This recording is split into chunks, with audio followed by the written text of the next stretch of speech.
ഡൽഹിയിൽ വീണ്ടും സ്ഫോടനമുണ്ടായതായി വ്യാജ സന്ദേശം. മഹിപാൽപൂരിൽ റാഡിസൺ ഹോട്ടലിന് സമീപം സ്ഫോടന ശബ്ദം കേട്ടുവെന്നാണ് സന്ദേശം. ഫയർഫോഴ്സ് സർവീസിനാണ് ഒരു സ്ത്രീയുടെ സന്ദേശം ലഭിച്ചത്. ബസിന്റെ ടയർ പൊട്ടിയ ശബ്ദമാണെന്നാണ് സംശയം. അർജുൻ പീതാംബരൻ വിവരങ്ങൾ നമുക്ക് നൽകും. അർജുൻ, എന്താണ് ഈ സംഭവം? ആര്യ, രാവിലെ 9:18 ഈ മഹിപാൽപൂരിലുള്ള റാഡിസൺ ഹോട്ടൽ. മഹിപാൽപൂർ എന്ന് പറയുന്നത് ഡൽഹി അന്താരാഷ്ട്ര വിമാനത്താവളത്തിലെ T3 അന്താരാഷ്ട്ര ടെർമിനലിന് തൊട്ടടുത്ത് തന്നെയുള്ള സ്ഥലമാണ്. അവിടെ തന്നെ എയർപോർട്ടിൽ നിന്നടക്കം എത്തുന്ന ആളുകൾ താമസിക്കുന്ന നക്ഷത്ര ഹോട്ടലാണ് ഈ മഹിപാൽപൂർ എന്ന് പറയുന്നത്.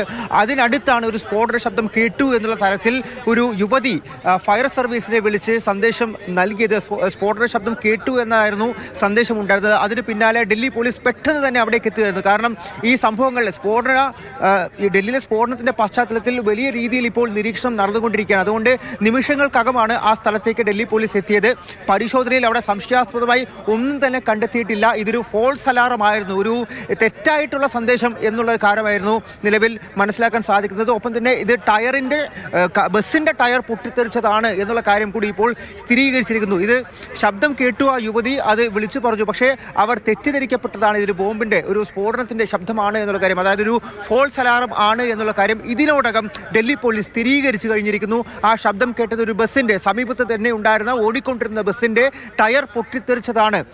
നിലവിൽ ഡൽഹിയെ സംബന്ധിച്ച് അതീവ ജാഗ്രതയിലാണ്, വലിയ രീതിയിലുള്ള ഭയത്തിലൂടെയാണ് ഡൽഹിയിലുള്ളവരെല്ലാവരും കടന്നുപോയിക്കൊണ്ടിരിക്കുന്നത്. അതുകൊണ്ട് ഇത്തരത്തിലുള്ള സംഭവങ്ങൾ കേട്ടുകഴിഞ്ഞാൽ ഒരുപക്ഷെ ഭയത്തിൽ ബോംബിന്റെ ശബ്ദമാണ് അല്ലെങ്കിൽ അങ്ങനെയൊക്കെ തോന്നിപ്പോയി കഴിഞ്ഞാലും എന്തായാലും കൃത്യമായി വിളിച്ച് പറയുന്നു. തൊട്ടടുത്ത നിമിഷം തന്നെ ഡൽഹി പോലീസ് എത്തി അവിടെ പരിശോധന നടത്തി എന്നുള്ള കാര്യം തന്നെയാണ് ഏറ്റവും പ്രധാനപ്പെട്ടത്. അതായത് ഒരു സന്ദേശം പോലും, ഒരു ഫോൺ വിളി പോലും അവർ വെറുതെ കാണാതിരിക്കുന്നില്ല. കൃത്യമായി അവിടെ പരിശോധന നടത്തുന്നു. എന്തായാലും ആ പരിശോധനയുടെ അടിസ്ഥാനത്തിൽ ലഭിച്ച സന്ദേശം അത് തെറ്റായി പോയി. അവിടെ ബോംബ് സ്ഫോടനം നടന്നിട്ടില്ല, മറിച്ചൊരു ബസിന്റെ ടയർ പൊട്ടിത്തെറിച്ചതാണ് എന്നുള്ള കാര്യം ഇപ്പോൾ സ്ഥിരീകരിക്കുകയും ചെയ്തിരിക്കുകയാണ്.